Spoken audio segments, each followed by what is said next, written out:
Hey, John Crestani here, and I'm going to have some real talk with you. I'm going to talk to you a little bit about a topic people have asked me to talk about, but I haven't mentioned too much, which is my house burning story.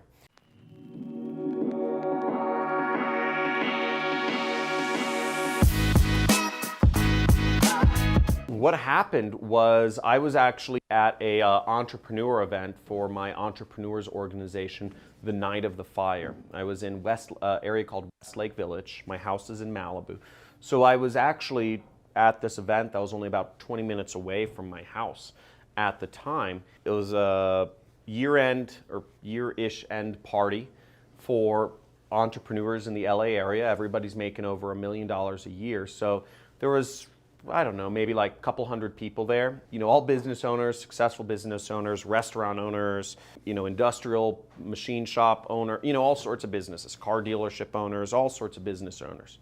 And we're all there, and there were some speech things during the day, which are kind of boring. And then, you know, we're all getting together and having drinks at the bar at the Four Seasons down there in Westlake when the fires really started blowing up. And we ended up having to get evacuated because the smoke was coming in, and we were supposed to stay there that night, all of us entrepreneurs, but we had to get evacuated.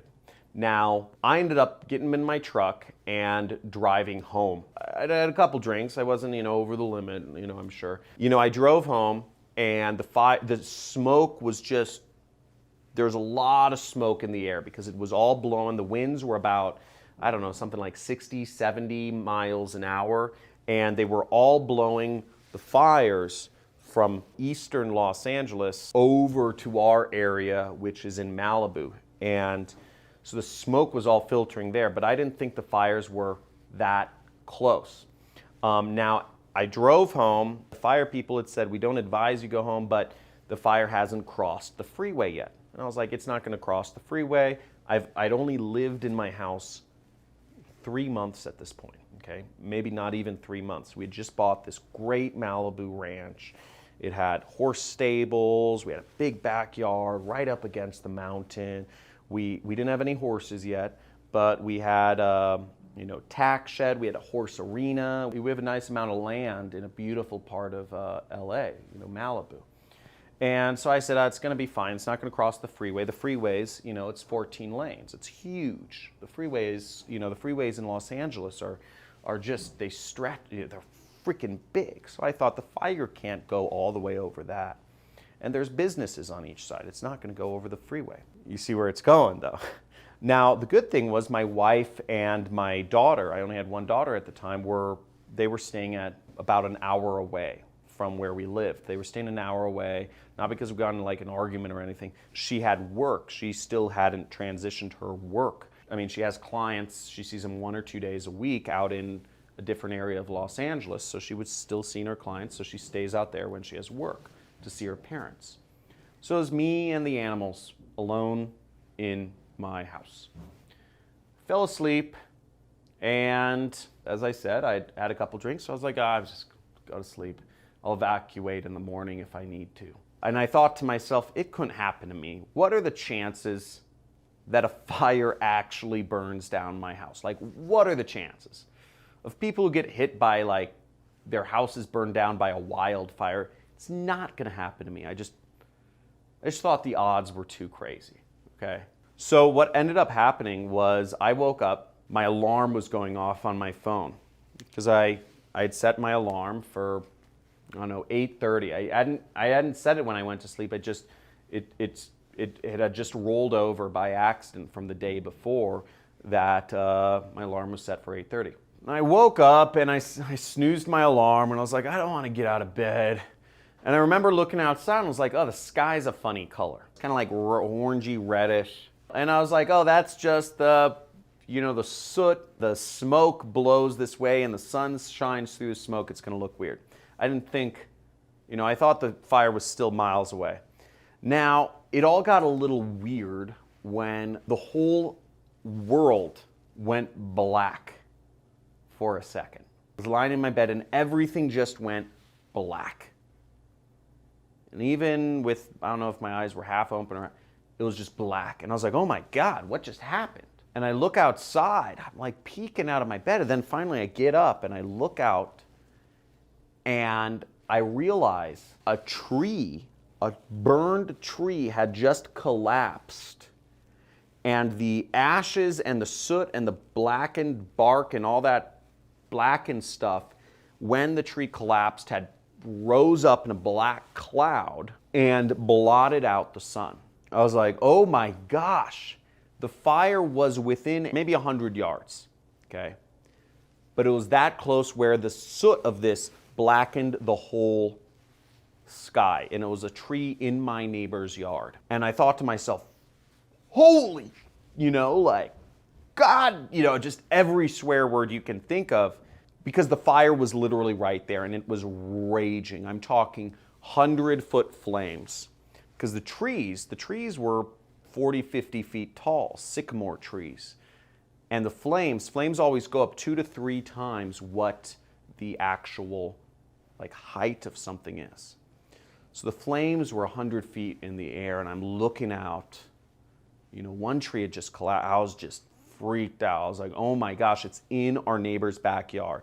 Our yard, some of the horse areas were on fire at the very ends of our property. It was that close, and it was raging. We're on a hill. So the fire is downhill from me, so it's burning up. The brush was about 15 feet high in this stream, the chaparral, the kind of twigs and bushes. And then the trees were, they all are along the stream bed. They're about 30, 40, 50 feet high. And it was just burning up this stream, coming straight for our house. And the winds were blowing hard. And I realized I have no time to take anything with me. I have to get out now.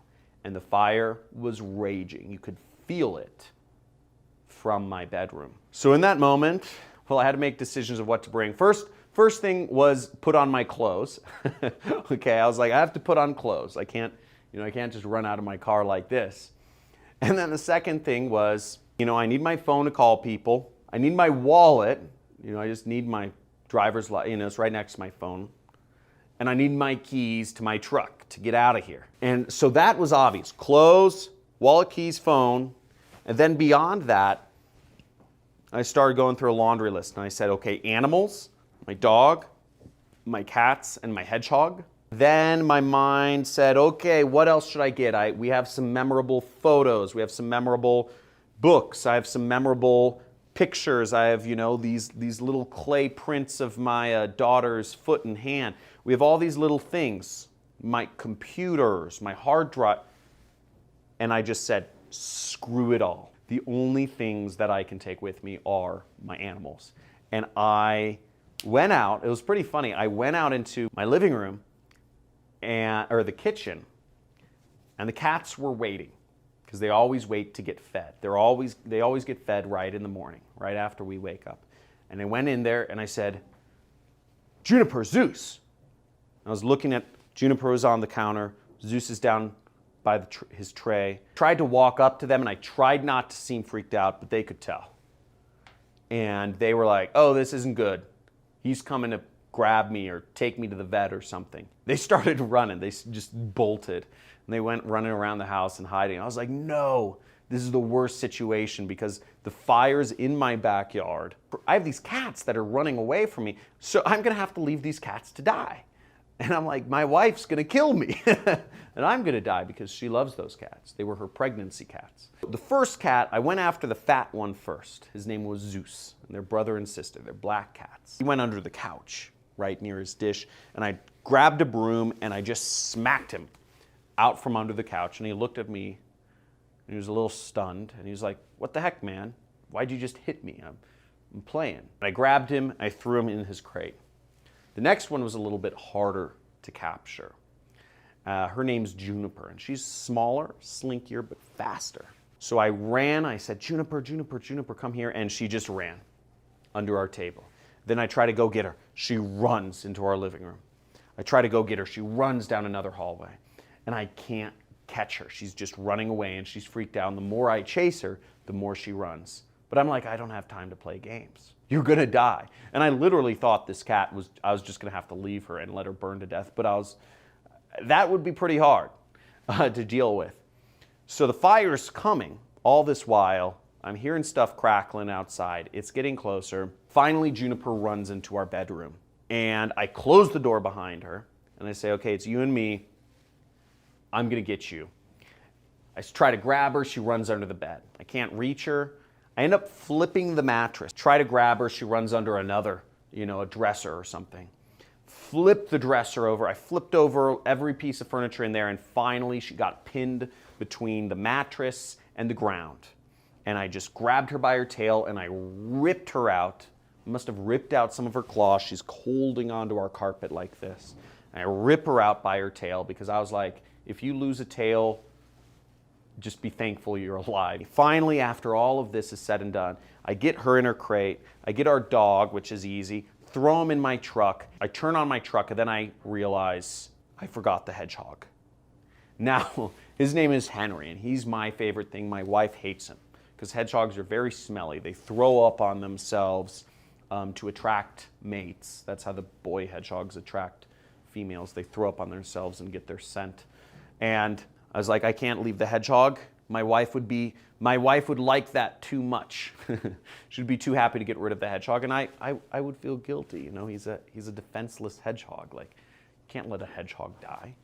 So I ended up running back in. The fire's in our backyard. I run back into our house, grab his box, and I throw him in my truck in the back seat. There's too much smoke in the air. I think he'd die of asphyxiation outside. And I drive out. And I drive around the bend, and there's fire. Okay, there's fire everywhere. Everywhere I look around my community, there's fire. Now, my neighborhood was actually, in retrospect, it was one of the hardest hit communities in entirety of Malibu, because the communities in the mountains in Malibu, the great views and everything, the ones that were the most remote, I think they're the best, were the hardest hit. Especially my community. I think a third of all homes totally burned. And almost every home was affected by some sort of damage. So I'm in my truck rounding this bend, and there's only one way out for me. There's no alternative ways out. There's one way I can go to get out at this point. And I get out, okay, I had to drive through a bit of fire on my way out. Houses are burning. And finally, I get to what I call fork in the road. There was two ways I could go around this lake to get to the main street. Now, I didn't know which way to go because there was fire over here and it was completely black. And there was fire over on the long way, but it was a little more clear. At first, I tried to go the short route and it was completely black. And I went down, started driving down until I literally couldn't see anything. It was just completely black. And I said, oop, we're turning around. And I go back. I go the long road, and literally there are branches that have fallen in the road. And at this point I'm thinking, wow, okay, first off, I didn't want to drive over branches that were on fire. I'd never been in a fire before, so I thought my truck was actually going to, the tires, if I ran over fire, I thought the tires would melt and pop and I would be stuck and asphyxiate to death. I wasn't thinking, my mind, but this is where my mind went. I was freaked out. Usually I'm calm under pressure, not during a wildfire. I'll be better next time though. So I take my truck down the long road, and there's fires on both sides of the street. It's arched over, some branches had fallen on fire, and there's literally fire all around. And I just said, okay, I'm turning back around. And I find a little clearing along the road. It was an empty lot, and I just park in the middle. And it's close to the lake, Malibu Lake. And I thought to myself, okay, worst case scenario, I'm diving in that lake. All of my animals are probably dying. Maybe I'll save a cat, my dog and a cat or two, if I, am in the lake holding them just above water level. And the longer I sat in my car, the more I realized I might die anyways, because there's no air. I was in a valley. I might asphyxiate to death. Everything was on fire all around me.